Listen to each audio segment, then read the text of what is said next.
of the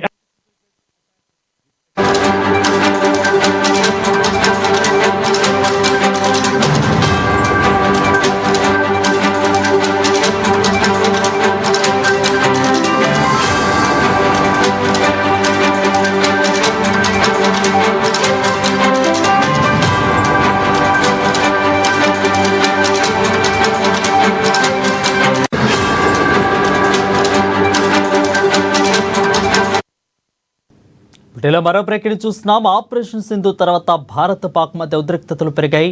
కాగా సైనిక ఘర్షణను ఆపేందుకు ఇరు దేశాల మధ్య కాల్పుల విరమణ ఒప్పందం కుదిరింది. అయితే దీనిపై పాకిస్తాన్లోని వేర్పాటువాద బలూచిన్ లిబరేషన్ ఆర్మీ స్పందించింది. పాక్ ఊసరవెల్లి మాటలో నమ్మవద్దని సూచించింది. ఇక పాకిస్తాన్ నుంచి వినిపించే శాంతి కాల్పుల విరమణ సోదరభావం ప్రవచనాలన్నీ కూడా మోసం, అవన్నీ కూడా ఒక యుద్ధ వ్యూహం, తాత్కాలిక ప్లాన్ మాత్రమని బలోచ్ పేర్కొంది. ఈ నేపథ్యంలో ఆ దేశంలో అప్రమత్తంగా ఉండాలని పరోక్షంగా భారత్కు సూచించింది. ఇక మరోవైపు బలోచ్ ఫారిన్ ఫ్యాక్సీ అని వస్తున్న విమర్శలను ఆ సంస్థ తోసిపుచ్చింది. మేము కీలుబొమ్మలం కాదు, మౌనంగా చూస్తూ ఉండిపోయే రకం కాదు. ఈ ప్రాంతానికి సంబంధించి ప్రస్తుత భవిష్యత్తు సైనిక రాజకీయ వ్యూహాత్మక నిర్మాణంలో మాకు సరైన స్థానం ఉంది. మా పాత్ర ఏంటో మాకు పూర్తిగా తెలుసు అని వెల్లడించింది. ఇక వారిది ఒక డైనమిక్ నిర్ణయాత్మక పార్టీ అని పేర్కొంది.